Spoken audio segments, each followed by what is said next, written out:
আল্লাহ পাক সুবহানাহু তাআলা এমন এক সত্তা লা শরীক, যার কোনো শরিক নেই, যিনি একক অদ্বিতীয়। এমন একজন আল্লাহ যার কোনো সন্তান নেই এবং যিনি কারো সন্তান নয়। ওই সমস্ত প্রশংসা রাব্বুল আলামিনের জন্য, যিনি আমাদেরকে প্রতিপালন করেন, যিনি আমাদেরকে লালন পালন করেন, আমাদের রিজিক দাতা, আমাদের হায়াত দাতা, আমাদের মালিক রব। ও রাব্বুল আলামিন কুরআনুল কারীমের মধ্যে বলেন, ওমা খালাকতুল জিন্না ওয়াল ইনসা ইল্লা লিয়াবুদুন, নিশ্চয়ই মানুষ এবং জিনকে আমি আল্লাহ তৈরি করেছি লিয়াবুদুন, আমাকে ইবাদত করার জন্য, লিয়ারিফুন, আমাকে চিনার জন্য। আউলিয়া ইকরামরা বলেন, মান আরাফা নাফসাহু ফাকাদ আরাফা রাব্বাহু, যেই ব্যক্তি নিজকে চিনল সে স্বয়ং আল্লাহ রাব্বুল আলামিনকে চিনল। আমি কে? ইয়াসআলুনাকা আনির রূহ কুলির রূহু মিন আমরি রাব্বি, হে নবী আপনাকে প্রশ্ন করবে রূহ সম্পর্কে। রূহ কি? আপনি বলে দিন, রূহ হলো আল্লাহ পাকের একটি আদেশ মাত্র। সম্মানিত হাজিরিন,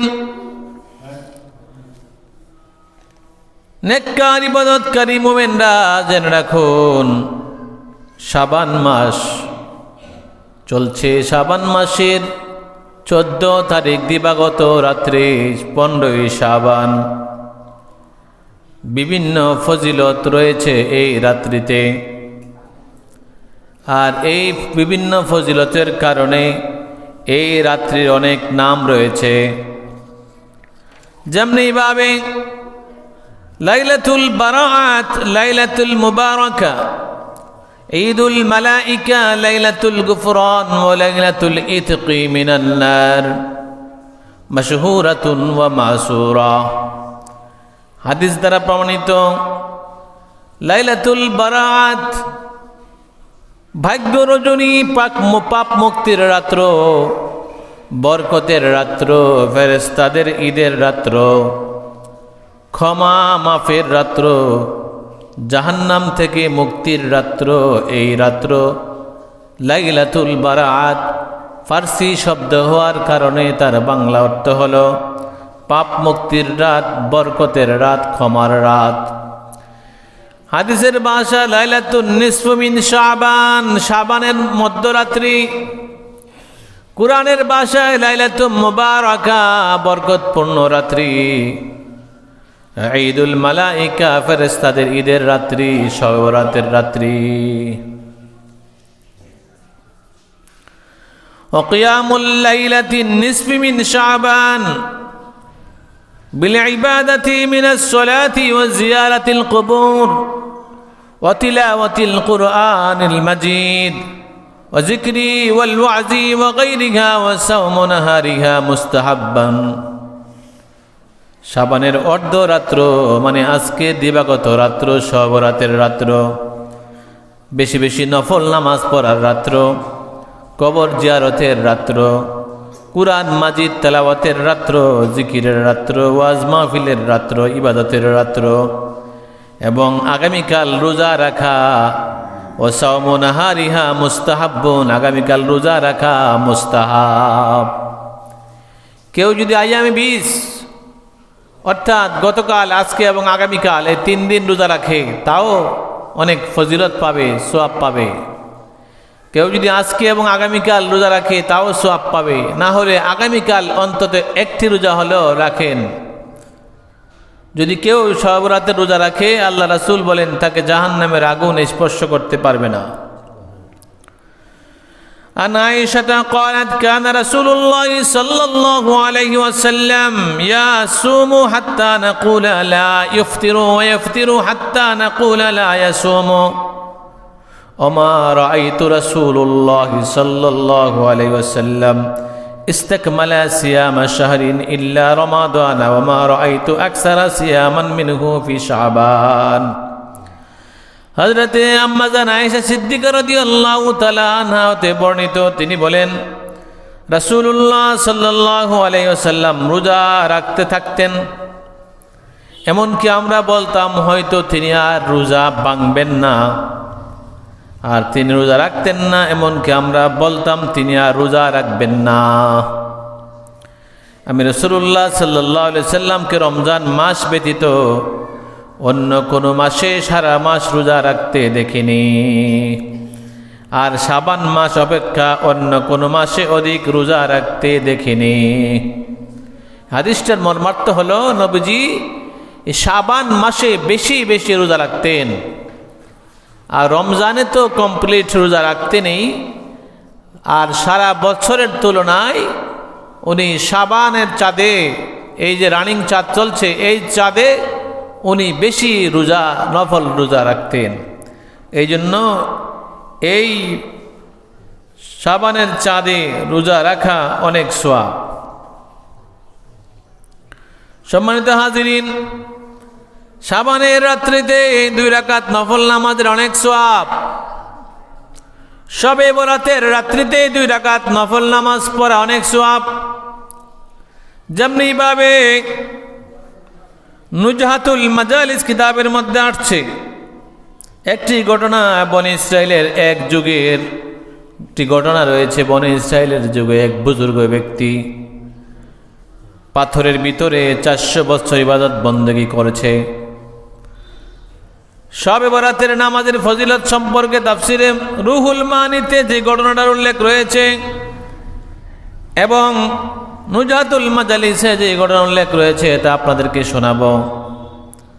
তাফসিরে রুহুল মানিতে রয়েছে, যে ব্যক্তি শবে বরাতের রাত্রে নামাজ আদায় করবে, যে ব্যক্তি শবে বরাতের রাত্রে নফল নামাজ আদায় করবে, সে ব্যক্তি 20টি মকবুল হজ এবং 20 বছরের রোজার সওয়াব লাভ করতে পারবে। বলে সুবহানাল্লাহ।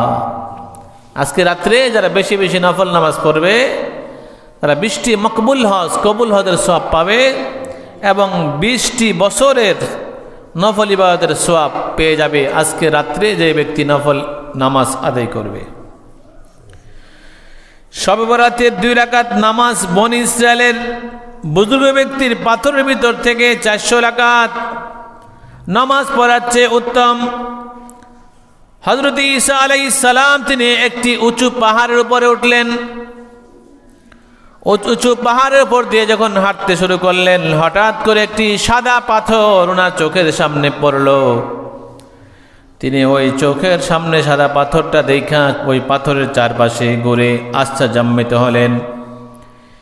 ঈসা রূহুল্লাহ আশ্চর্য হয়েছে দেখা আল্লাহ ডাক দেয়া কয়, ঈসা রে, তুমি আমার একটা পাথর দেখা আশ্চর্য বোধ করেছ, তুমি আমার সালাম গ্রহণ করো। ঈসা, তুমি সাদা পাথর দেখা অবাক হয়েছ, আশ্চর্যান্বিত হয়েছ, এর চেয়ে আশ্চর্যজনক বস্তু কি তুমি দেখতে চাও? ঈসা আলাইহিস সালাম বললেন, জি, আমি এর থেকে আশ্চর্য বস্তু দেখতে চাই। বলতে বলতে পাথরটি ফেটে 2 ভাগ হয়ে গেল। কোন কোন ইতিহাসের মধ্যে লেখা আছে ঈসা আলাইহিস সালামের হাতে একটা লাঠি ছিল, ওনাকে বলা হলো লাঠি দ্বারা পাথরে আঘাত করো। আঘাত করার পরে পাথরটা 2 ভাগ হয়ে গেল। ইহার মধ্যে সবুজ রঙের লাঠি হাতে নিয়ে একজন বুজুর্গ ব্যক্তি পাথরের ভিতরে দাঁড়ানো। সবুজ কালারের লাঠি নিয়ে এক বুজুর্গ ব্যক্তি দাঁড়ানো আছে। ওনার সামনে একটি আঙ্গুর গাছ আছে। তখন সেই বুজুর্গ ব্যক্তি বললেন, ইহা আমার প্রতিদিনের খাবার। ঈসা আলাইহিস সালাম ওই বুজুর্গ ব্যক্তিকে লক্ষ্য করে বললেন, আপনি কতকাল পর্যন্ত, কতদিন পর্যন্ত এই সাদা পাথরের ভিতরে মহান আল্লাহর ইবাদত বন্দেগীর মধ্যে লিপ্ত আছেন? ঈসা রূহুল্লাহ আলাইহিস সালাম ওনার এই প্রশ্নের জবাবে ওই সবুজ লাঠিওয়ালা বুজুর্গ ব্যক্তিটা বলতেছে, সুদীর্ঘ 400 বছর ধরে এই পাথরের ভিতরে আমি ইবাদত বন্দেগী করছি। হযরত ঈসা রূহুল্লাহ আলাইহিস সালাম তিনি আরো আশ্চর্য হইয়া বললেন, ইয়া বার এলাহি ইয়া রাব্বুল আলামিন, আমার ধারণা যে হয়তোবা আপনি এই বুজুর্গ ব্যক্তির চেয়ে আর কোনো উত্তম মাখলুক সৃষ্টি করেননি। হযরত ঈসা আলাইহিস সালাম ওনার আবেগপূর্ণ কথা শুনিয়া মহান আল্লাহ পাক ইরশাদ মুবারক করেন, আল্লাহ পাক ঘোষণা করেন উম্মতে হাবিবি সাল্লাল্লাহু আলাইহি ওয়াসাল্লাম, ওনাদের কোনো ব্যক্তি যদি অর্ধ শাবানের রাত্রিতে লাইলাতুল মুবারাকা শবে বরাতের রাত্রিতে 2 রাকাত নফল নামাজ আদায় করে, তাহলে এই বুজুর্গ ব্যক্তি 400 বছর ইবাদতের চেয়েও আরো বেশি উত্তম হবে, দামি হবে। উচ্চ আওয়াজে বলা যাবে কি সুবহানাল্লাহ। 2 রাকাত নফল নামাজের এত দাম আজকের রাত্রিতে। হযরত ঈসা আলাইহিস সালাম তিনি এই কথা শুনে বললেন, হায় আফসোস, আমি যদি আখিরে নবী রাসূলে দুজাহান সাল্লাল্লাহু আলাইহি ওয়াসাল্লাম খাতামান নবিয়্যিন নূরে মুজাসসাম প্রিয় নবীর উম্মত হতে পারতাম। আল্লাহ পাক বিশেষ করে শবে বরাতের রাত্রে খাসভাবে আমাদেরকে ইবাদত বন্দী করবার তৌফিক দান করুক, সকলে বলে আমিন। সম্মানিত হাজিরিন, ওয়া আয়েশা রাদিয়াল্লাহু তাআলা قالت فقدت رسول الله صلى الله عليه وسلم ليلة فخرجت فإذا هو بالبقيع فقال أكنت تخافين أن يحيف الله عليك ورسوله؟ قلت يا رسول الله ظننت إنك أتيت بعد نسائك. فقال إن الله تبارك وتعالى ينزل الليلة النصف من شعبان إلى السماء الدنيا فيغفر لي أكثر من عدد شعر غنام الكلب. হযরত আয়েশা সিদ্দিকা রাদিয়াল্লাহু তাআলা থেকে বর্ণিত, তিনি বলেন, এক রাত্রে আমি রাসূলুল্লাহ সাল্লাল্লাহু আলাইহি সাল্লামকে আমার বিছানার মধ্যে হারিয়ে ফেললাম, বিছানার মধ্যে নাই। মা আয়েশা সিদ্দিকা বলে, এক রাত্রে আমি বিছানার মধ্যে দেখি আমার রহমতের নবী, বরকতের নবী, আশরাফুল আম্বিয়া নূর নবী সাল্লাল্লাহু আলাইহি সাল্লাম বিছানার মধ্যে নাই, আমি খুঁজে পেলাম না। আমি তখন ওনাকে খোঁজ করতে শুরু করলাম, খোঁজ করতে করতে দেখি মদিনা শরীফের জান্নাতুল বাকিতে উনি কবরস্থানের মধ্যে আছে। জান্নাতুল বাকিতে উনি কবরস্থানের মধ্যে আছেন। অতঃপর তিনি বললেন, তুমি কি আশঙ্কা করছিলে আল্লাহ এবং তার রাসূল তোমার উপরে অবিচার করবেন, অর্থাৎ তোমার হক নষ্ট করবেন? তুমি আমার সাথে শুয়ে আছো, আমি তোমারে ফেলে চলে আসছি, আর তুমি ভাবতেছো আমি তোমার থেকে চলে আসছি, তোমার হক নষ্ট করব না। আল্লাহ রাসূল, আমি ভেবেছিলাম আপনি অন্য কোনো স্ত্রীর ঘরে গমন করেছেন কিনা, তাই আপনাকে খোঁজ করতে করতে আপনাকে জান্নাতুল বাকির মধ্যে পেয়ে গেলাম। নবীজি জান্নাতুল বাকি মানে কবরস্থানের মধ্যে কি করেন? এই শবে বরাতের রাত্রে উনি কবরস্থানে দাঁড়াইয়া দোয়া করতেছেন।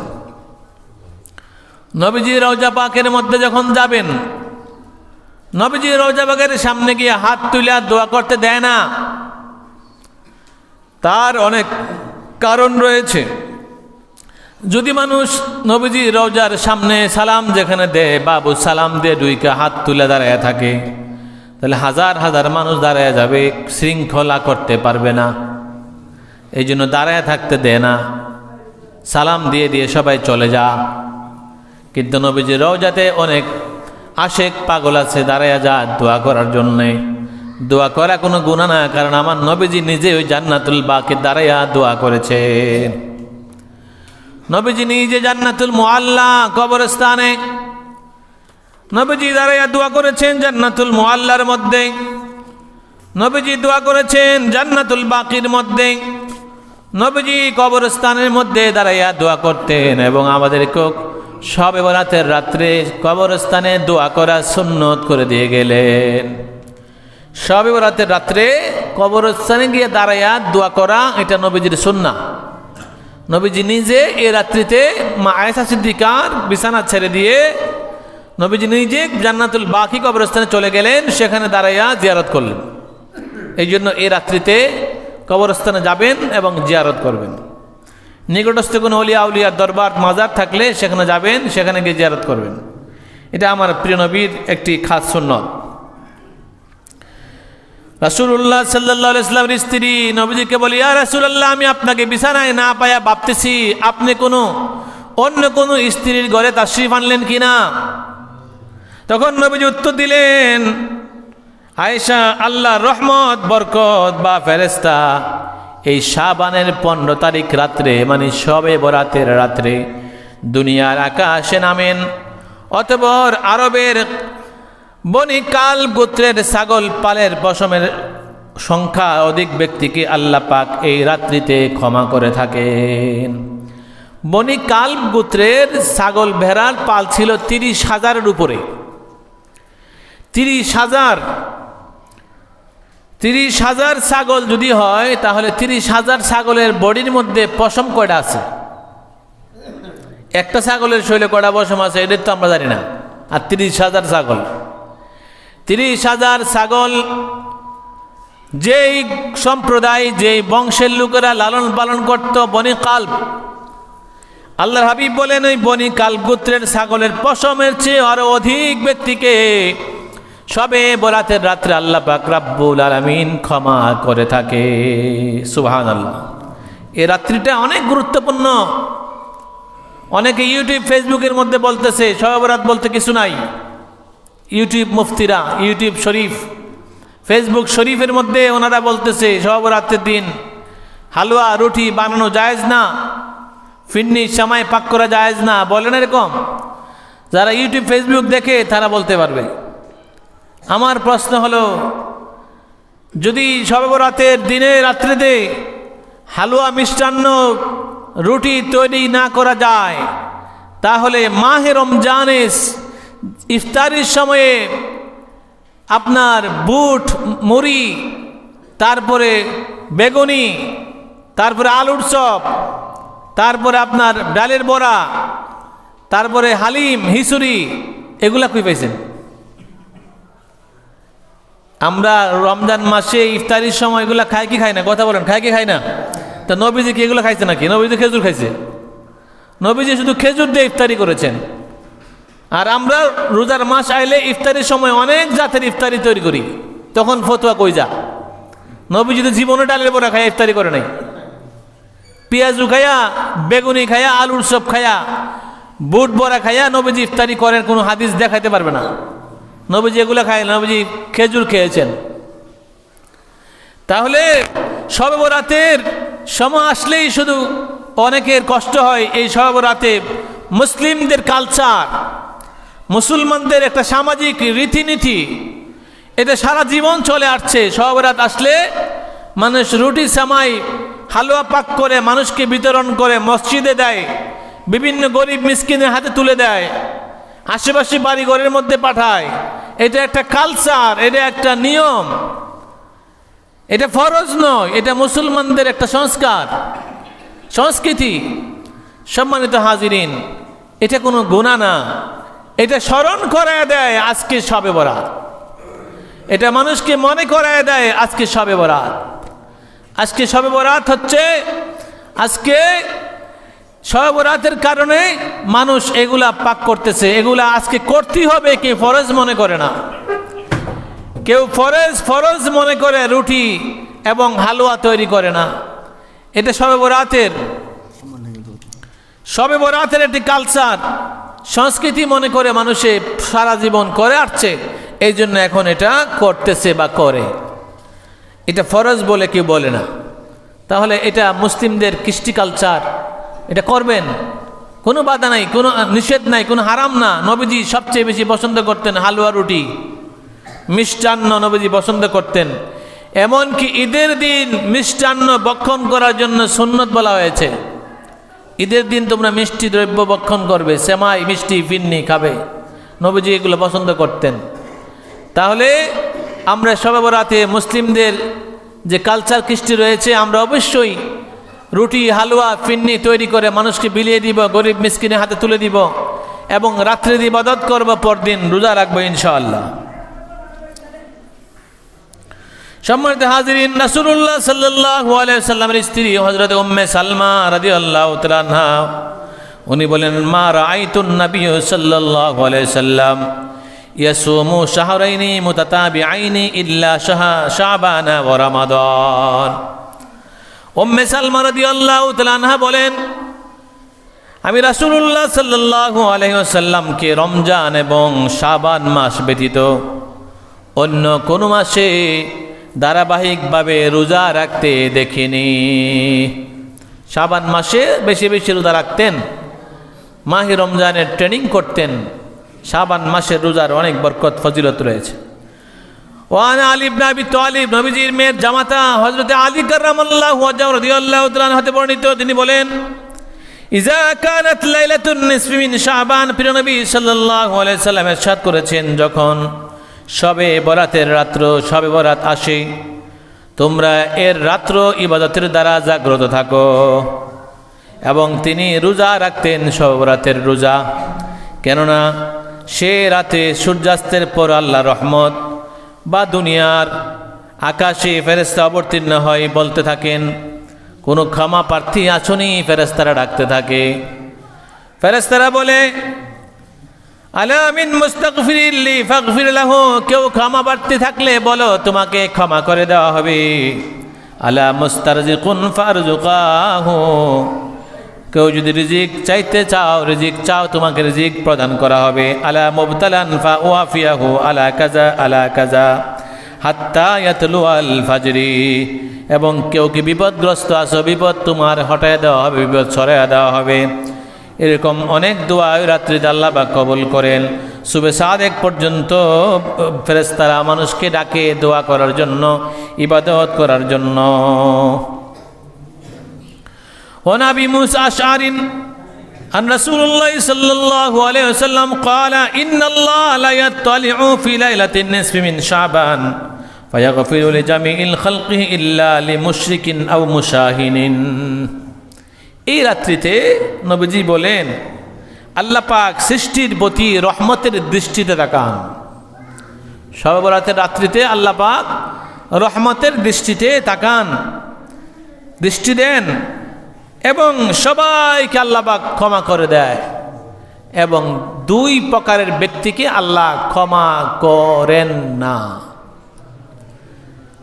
গভীর মনোযোগ। এই রাত্রিতে আল্লাহ কি করেন? রহমতের দৃষ্টিতে সবার দিকে তাকান, সবাইকে মাফ করে দেয়, কিন্তু দুই প্রকারের ব্যক্তিকে আল্লাহ মাফ করে না। ওই দুই প্রকার হলো, এক নম্বর হলো যে ব্যক্তি মুশরিক, যে কি করে? শিরিক করে। যে ব্যক্তি মূর্তি পূজা করে, আল্লাহ ব্যতীত অন্য কাউকে আল্লাহ মনে করে, চায়, শিরিক করে, ওই মুশরিক ব্যক্তিকে আল্লাহ পাক মাফ করে না। এবং যে অন্যের শত্রুতা করে, বিদ্বেষ পোষণকারী, শত্রুতা পোষণকারী, যে অপরের প্রতি শত্রুতা পোষণ করে, এমন ব্যক্তিকে আল্লাহ পাক মাফ করে না, ক্ষমা করে না। তাছাড়া আল্লাহ পাক সবাইকে মাফ করে দেয়। তাহলে আমরা কি একে অপরের শত্রু হয়ে থাকব? উত্তর দিন, একে অপরের শত্রু হয়ে থাকব? শত্রু হয়ে থাকলে কিন্তু এই দোয়া কবুল হবে না, আজকে রাত্রে মাপ পাবেন না। একে অপরের শত্রুদামি করা যাবে না এবং শিরিক করা যাবে না। এই দুই প্রকারের ব্যক্তি ছাড়া আল্লাহ পাক সবাইরে আজকে রাত্রিতে ক্ষমা ঘোষণা করবেন। সকলে বলি সুবহানাল্লাহ। ওয়ান আয়েশা আনিন নবী সাল্লাল্লাহু আলাইহি ওয়াসাল্লাম قال هل تدرين ما في هذه ليلة يعني ليلة النصف من شعبان؟ فقالت ما فيها يا رسول الله؟ وقال فيها أن يكتب كل مولود بني آدم في هذه السنة، وفيها أن يكتب كل هالك من بني آدم في هذه السنة، وفيها ترفع أعمالهم، وفيها تنزل أرزاقهم। বাইহাকি শরীফের মধ্যে আসছে, হযরত আয়েশা সিদ্দিকা রাদিয়াল্লাহু তাআলা আনহা নবী করিম সাল্লাল্লাহু আলাইহি সাল্লাম থেকে বর্ণনা করেন, তিনি আয়েশাকে উদ্দেশ্য করে ইরশাদ করেন, তুমি কি জানো? নবীজি ওনার স্ত্রী আমাদের আম্মাজান হযরত আয়েশা সিদ্দিকা রাদিয়াল্লাহু তাআলা আনহাকে বলেন, তুমি কি জানো শাবানের মধ্যরাত্রি, শবে বরাতের রাত্রি, এই রাত্রিতে কি কি ঘটে?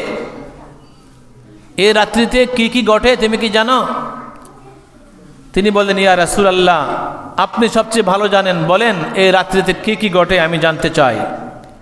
উত্তরে প্রিয় নবী রাসূলুল জাহান সাল্লাল্লাহু আলাইহি সাল্লাম বললেন, এই রাতে লিপিবদ্ধ হয় এই বছর যত আদম সন্তান জন্মগ্রহণ করবে।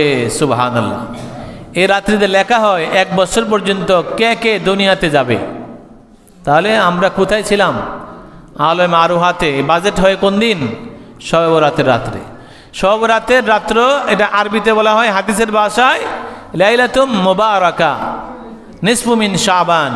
কুরআনের ভাষায় লাইলাতুম মুবারাকা, আর হাদিসের ভাষা নিসফু মিন শাবান, লাইলাতুন নিসফু মিন শাবান, আর ফার্সি ভাষায় বলা হয় শবে বরাত, বাংলায় বলা হয় ক্ষমার রাত্রি এবং ভাগ্য রজনী, লাকি নাইট বলা হয় এই রাত্রিতে, বাজেটের রাত্রি বলা হয়।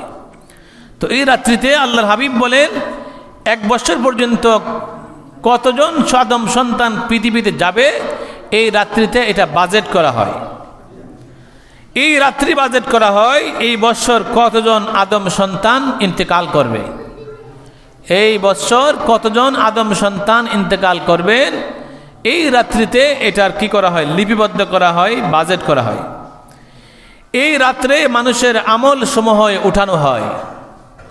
মানুষ 1 বছর পর্যন্ত কি করছে, এই রাত্রিতে তার আমল উঠানো হয় আল্লাহর দরবারে। এই রাত্রে মানুষের রিজিক সমূহ অবতীর্ণ করা হয়, 1 বছরের বাজেট। এই রাত্রিতে রিজিক লেখা হয়, কতটুক রিজিক কার দিবে। এই বাজেটের রাত্রিতে বেশি বেশি ইবাদত করবেন। নিজের ছোট সন্তানদেরকে, বাচ্চা ছেলেদেরকে এই রাত্রি সম্পর্কে অবগত করবেন। আপনার পিছনে পড়ে থাকা ছোট ছোট বাচ্চাগুলা একদিন সামনের কাতারের মুসল্লি হবে।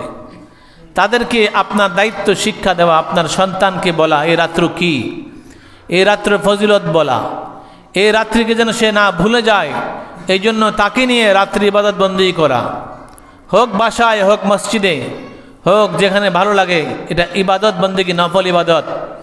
আপনার সন্তানকে ইবাদতের স্বাদ বুঝাইবার চেষ্টা করবেন। আল্লাহ পাক সুবহানাহু ওয়া তাআলা আমার নবীজির মাধ্যমে একটি দোয়া আমাদেরকে দিয়েছেন, আল্লাহুম্মা বারিক লানা ফি রাজাব ওয়া শাবান ওয়া বাল্লিগনা রমাদান। যখন রজব মাস আসবে, শাবান মাস আসবে, তখন তোমরা দোয়া করবা, আল্লাহুম্মা বারিক লানা ফি রাজাব ওয়া শাবান ওয়া বাল্লিগনা রমাদান। এই দোয়াটা যারা করবে তারা 13 মাস পর্যন্ত বরকত পাবে। এটা শুরু হয়েছে রজবের চাঁদে দোয়াটা, আল্লাহুম্মা বারিক লানা ফি রাজাব ওয়া শাবান ওয়া বাল্লিগনা রমাদান। রজব মাসে দোয়া করেছেন, আগামী রজব পর্যন্ত দোয়া পাবেন। শাবান মাসে দোয়া করেছেন, এরপরে রজব এবং রমজান পর্যন্ত পাবেন। এই জন্য বরকতের দোয়া করা, আল্লাহুম্মা বারিক লানা ফি রাজাব ওয়া শাবান ওয়া বাল্লিগনা রমাদান। হে আল্লাহ, আমাকে শাবান এবং এই রজব মাসের মধ্যে বরকত দান করেন, আর রমজান মাস পর্যন্ত আমাকে পৌঁছে দেন। সকলে বলি সুবহানাল্লাহ। এই জন্য আরবি না পারলে বাংলা হইলে কইবেন যে আল্লাহ রজব মাস, শাবান মাসে বরকত দেন এবং রমজান মাস পর্যন্ত আমারে পৌঁছায় দেন, আমি যেন রমজান মাসে আপনার বিধান রোজাকে পালন করতে পারি। ইয়া আইয়ুহাল্লাযীনা আমানু কুতিবা আলাইকুমুস সিয়াম কামা কুতিবা আলাল্লাযীনা মিন ক্বাবলিকুম লাআল্লাকুম তাত্তাকুন। আল্লাহ পাক সুবহানাহু ওয়া তাআলা বলেন, আমি মাহে রমজানের রোজাকে ফরজ করে দিয়েছি, যেমনিভাবে তোমাদের আগেকার নবীদের উম্মতের উপরে মাহে রমজানের রোজা ফরজ করা ছিল, যেন তোমরা রোজা রাইখা মুত্তাকিন পরহেজগার হইতে পারো। এই জন্য আমাদেরকে মাহে রমজানের জন্য ট্রেনিং দিতে হবে। এখন কিছু নফল রোজা রাখেন, অন্ততপক্ষে কালকে হলেও রাখেন। যদি রাখতে পারেন, মাহে রমজান আসতেছে, মাহে রমজানের রোজা ট্রেনিং হয়ে যাবে।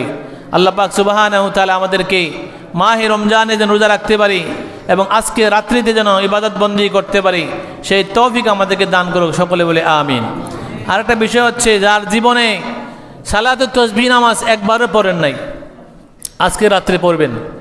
সালাতুত তাসবিহ নামাজ সম্পর্কে নবীজি বলেছেন যে, নবীজির চাচা হযরত আব্বাস রাদিয়াল্লাহু তাআলা আনহু বলেছেন যে, আমি কি এমন একটা আমলের কথা বলবো না যে আমলটা করলে 12 প্রকারের গুনাহ মাফ হয়ে যাবে? তখন উনি বললেন, ইয়া রাসূলুল্লাহ, বলেন কোন আমল? তখন নবীজি সালাতুত তাসবিহ নামাজ পড়তে বলেছেন। সালাতুত তাসবিহ ডেইলি একবার পড়া, না পারলে মাসে একবার পড়া, না পারলে বছরে একবার পড়া, না পারলে জীবনে একবার হইলেও পড়া। সালাতুত তাসবিহ নামাজ পড়ার চেষ্টা করবেন। সালাতুত তাসবিহ নামাজ পড়লে 12 প্রকারের গুনাহ আল্লাহ পাক মাফ করে দেয়। সালাতুত তাসবিহ নামাজ একসাথে 4 রাকাত, যেমন জোহরে 4 রাকাত সুন্নত যেভাবে আমরা পড়ি সূরা মিলায়া, এরকম সালাতুত তাসবিহ নামাজ সূরা মিলায়া একসাথে 4 রাকাত নামাজ। বাংলাতে নিয়ত করবেন যে আমি 4 রাকাত সালাতুত তাসবিহ নামাজে নিয়ত করিলাম, আল্লাহু আকবার। নিয়ত বাঁধার পরে সুবহানাকা পড়বেন। সুবহানাকা পড়ার পরে সুবহানাল্লাহি আলহামদুলিল্লাহি ওয়ালা ইলাহা ইল্লাল্লাহু আল্লাহু আকবার, এটা পড়বেন 15 বার। তারপরে সূরা কেরাত শেষ হলো, তারপরে দোয়াটা পড়বেন 10 বার। রুকুতে গেলেন, এই দোয়াটা পড়বেন 10 বার, সুবহান রাব্বিল আযীম পড়বেন 3 বার। রুকু থেকে দাঁড়াবেন, সুবহানাল্লাহি আলহামদুলিল্লাহি ওয়ালা ইলাহা ইল্লাল্লাহু আল্লাহু আকবার পড়বেন 10 বার। আবার সেজদায় যাবেন, দোয়াটা পড়বেন 10 বার, সুবহান রাব্বিল আলা পড়বেন 3 বার। আবার বসবেন, এই দোয়াটা পড়বেন 10 বার, আবার সেজদা দিবেন, আবার দোয়াটা পড়বেন 10 বার। এইভাবে এক রাকাতে 75 বার হবে। এক রাকাতে 75 বার হলে 4 রাকাতে 300 বার হবে। এই সালাতুত তাসবিহ নামাজটা অন্তত পক্ষে আজকে পড়ার চেষ্টা করবেন। আল্লাহ পাক সুবহানাহু ওয়া তাআলা আমাদের সবাইকে শবে বরাতের ইবাদত বন্দেগী, হালুয়া রুটি দান খয়রাত করার তৌফিক দান করুক। সকলে বলে আমিন। ওয়া মা আলাইনা ইল্লাল বালাগ। আসসালামু আলাইকুম ওয়া রাহমাতুল্লাহি ওয়া বারাকাতুহু।